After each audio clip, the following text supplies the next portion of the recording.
సముద్రంపై వంతెన అది ఎలా సాధ్యమైంది? రామసేతు వెనుక ఉన్న రహస్యమిదే. అయోధ్య రాజకుమారుడు శ్రీరాముడు తన ప్రాణసఖి సీతాదేవిని రాక్షసరాజు రావణుడు అపహరించాడని తెలిసి తీవ్రంగా బాధపడ్డాడు.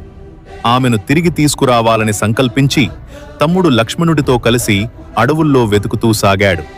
ఆ సమయంలో వానరరాజు సుగ్రీవుడిని కలుసుకున్నాడు. సుగ్రీవుడు తన వానరసేనతో సహాయం చేయడానికి ముందుకొచ్చాడు. హనుమంతుడు ధైర్య సాహసాల ప్రతీక. అతడు సముద్రాన్ని దాటి లంకకు చేరి అశోకవనంలో సీతాదేవిని కనుగొన్నాడు. రాముడు త్వరలో వస్తాడు అని ధైర్యం చెప్పి తిరిగి వచ్చాడు.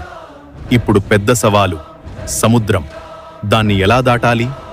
అప్పుడు వానరసేన ముందుకొచ్చింది. వేలాది వానరులు రాళ్ళు చెట్లు తెచ్చారు. హనుమంతుడు మహాపర్వతాలనే మోసుకొచ్చాడు. మరి ముఖ్యమైన వ్యక్తి నలుడు, విశ్వకర్ముడి కుమారుడు, అద్భుత శిల్పి. అతని శక్తితో రాళ్ళు నీటిలో మునగకుండా తేలాయి. శ్రీరాముడు సముద్రదేవుడిని ప్రార్థించాడు. అప్పుడు సముద్రుడు మార్గమిచ్చాడు.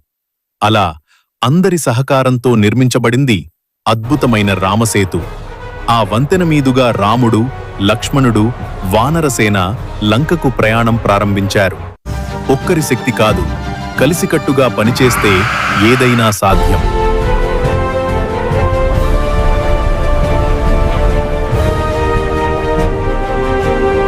మరి నెక్స్ట్ పార్ట్ రామరావణ యుద్ధం కోసం తెలుసుకోవాలి అనుకుంటే సబ్స్క్రైబ్ చేయండి. వైఖానస భక్తి.